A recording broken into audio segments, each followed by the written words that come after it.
Welcome to the deep dive. We're skipping the surface level today. Yeah, really getting into it. We're exploring ideas that stick with you, the ones that make you think differently. Definitely. And today, it's all about habit formation. We've been diving into James Clear's Atomic Habits. It's a really popular one, and for good reason, I think. Absolutely. Our mission here is to pull out the genuinely useful stuff, those small, tiny shifts that can actually lead to big changes in your life. Without the overwhelm, right? Because sometimes self-help can feel like too much. Exactly. We want actionable insights. And Clear's work really focuses on that, doesn't it? The micro level. It's not about these huge overnight transformations. No, it's the surprising impact of making tiny, consistent changes, marginal gains. 1% better each day, that sort of thing. We really want to unpack how that works, and maybe more importantly, how you can actually use these ideas. Right. We're not just giving you the generic build good habits talk. We're digging into the mechanics. And, a good place to start is with Clear's own story. It's pretty intense and really shows why this stuff mattered to him personally. Oh, it's incredibly powerful. A real wake-up call about how fragile things can be. It starts back in high school, sophomore year. Yeah. Last day of baseball season.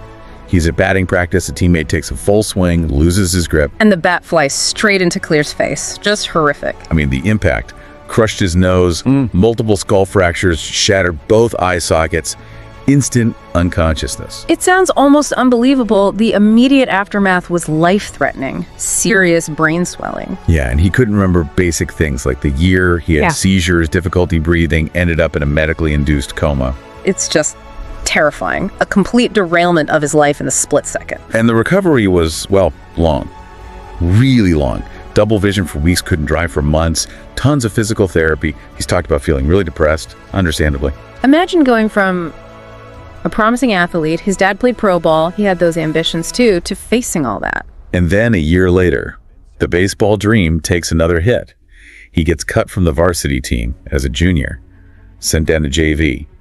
He said it was incredibly humiliating. You can only imagine sitting in his car after getting cut, just devastated. But then this is where the shift happens, right? Fast forward 2 years, he goes to Denison University. It's a fresh start. And it's there, away from the immediate pressure, that he starts noticing the power of, small routines, tiny habits. Exactly. He wasn't playing baseball initially, so he focused on just getting his life in order, like prioritizing sleep while his roommates stayed up late. Simple stuff. Keeping his dorm room clean, things that seem almost trivial. But they weren't trivial, were they? He says those small acts gave him a sense of control back. Confidence started returning. And that momentum carried over. His grades improved straight A's his first year. He started lifting weights consistently. Slowly building back. Yeah. Got stronger physically and mentally. Sophomore year, he makes the starting lineup for the baseball team. Junior year, he's team captain. All-conference player. It's an amazing turnaround, and he traces it all back to those tiny, seemingly insignificant habits he started building in college. Which perfectly sets up this core idea of atomic habits, doesn't it? These tiny changes, 1% improvements, adding up to something huge over time. Yeah, the airplane analogy he uses is great for this. Think about a plane flying from LA to New York. Okay. If the pilot changes the heading just 3.5 degrees south right at the start. You barely notice it initially. Exactly. But over the course of that whole flight, that tiny change means you don't land in New York. You end up in Washington, D.C. Wow. So a small deviation early on leads to a completely different outcome. Precisely. And our habits work just like that. A choice that's just 1% better or 1% worse. It seems like nothing in the moment. But day after day, week after week. Across your whole life, those tiny choices compound. They determine who you are versus who you could be. And it's not just the good choices, right? The small bad choices compound too. Seemingly harmless slip-ups add up. He calls habits the compound interest of self-improvement.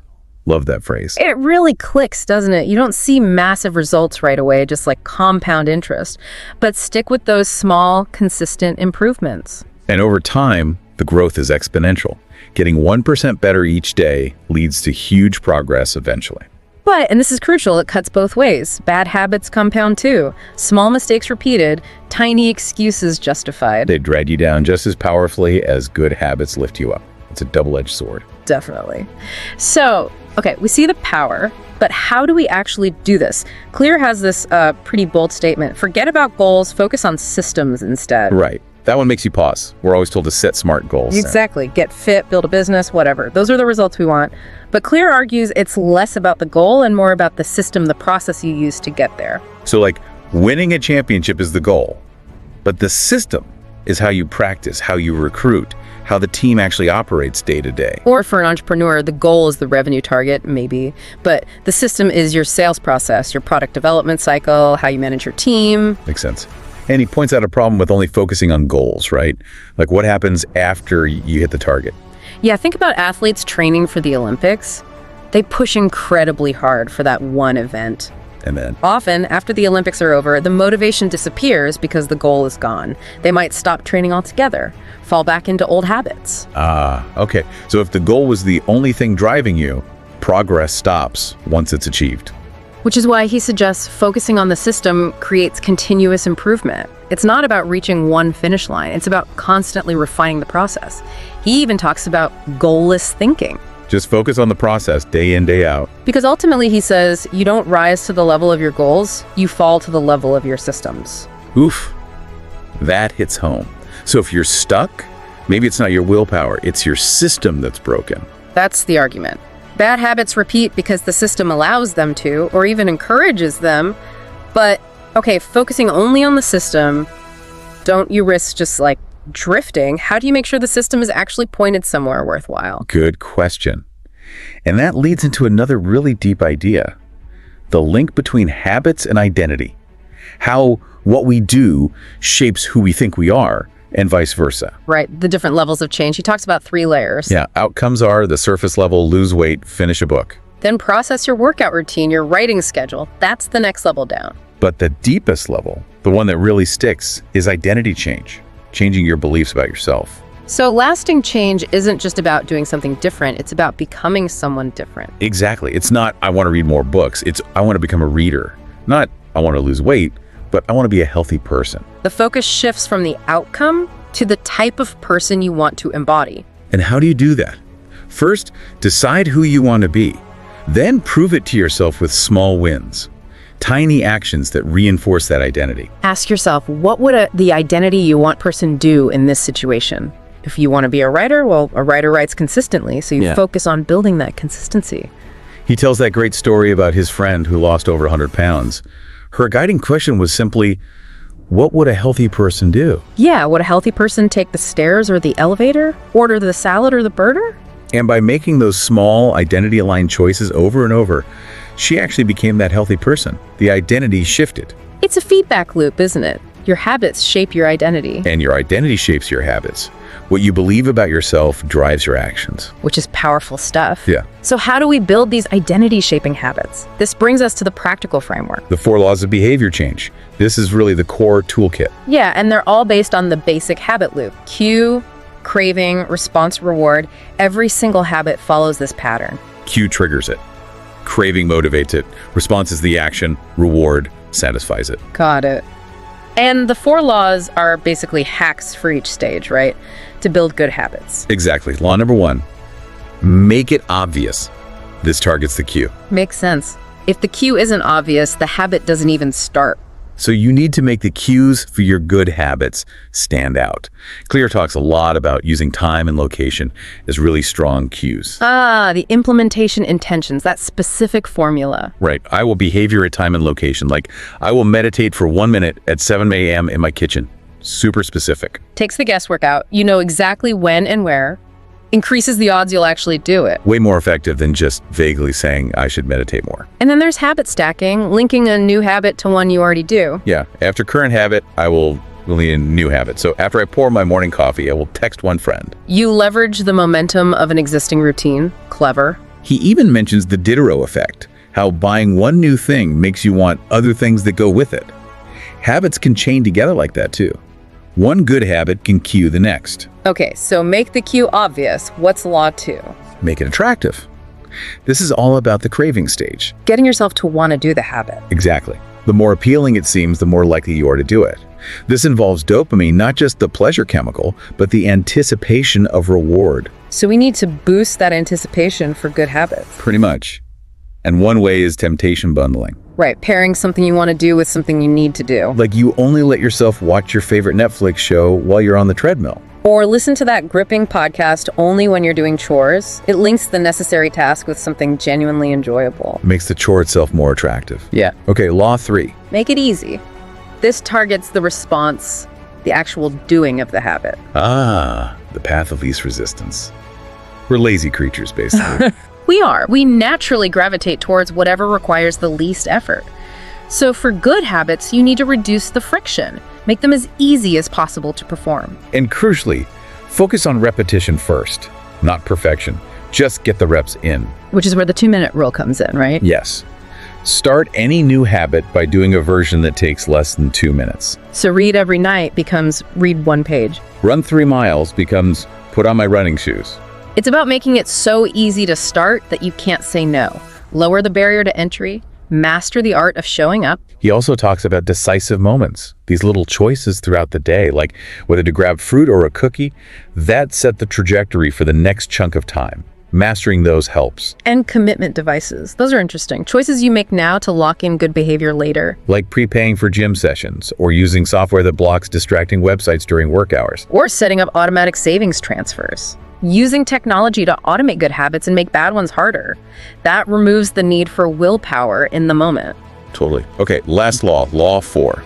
Make it satisfying. This closes the loop, focusing on the reward. Because we repeat what feels good, essentially. Exactly. The cardinal rule.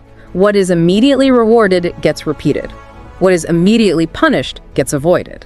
But lots of good habits have delayed rewards, right? Like exercise, the real benefits take time. True. So you need to find ways to inject some immediate satisfaction. Reinforcement. Like habit tracking, seeing that streak grow, checking off the box. Oh, yes.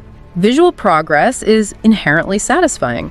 He gives that example of the guy moving a paperclip from one jar to another after each sales call. Simple, but gives immediate proof of progress. A little dopamine hit right away. And conversely, for bad habits, you want to make them immediately unsatisfying. No. Accountability partners. That's one way. Or a habit contract with real consequences if you slip up makes the immediate cost of the bad habit higher.